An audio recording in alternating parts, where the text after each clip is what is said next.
So ayan, mukhang pwede na. Yun, sakto-sakto, kumukulo na siya. Hindi na ako kayo eh. Hindi magkaiwanan eh. Kumukulo na.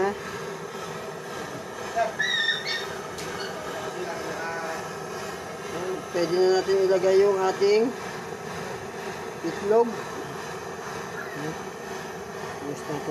Aantayin lang natin siya na kumulo, no?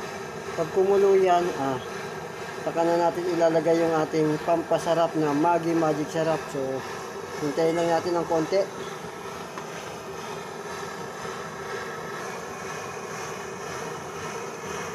Ayun, pwede na siya.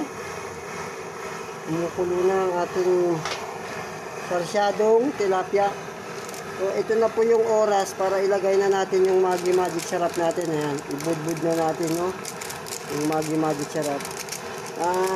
Sa kaalaman nyo lang po, yung Maggi Magic Sarap po ay ano po yan, bawang, sibuyas at mga ricado po, karne na dinurog para maging pampalasa. All in one na po ang Maggi Magic Sarap, seasoning granules.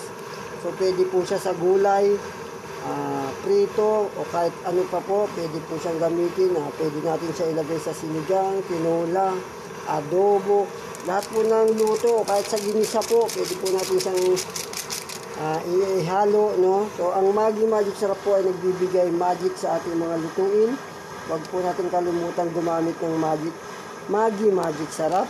So ang Maggi Magic Sarap po ay gawa ng dekalidad na kumpanya na Nestle.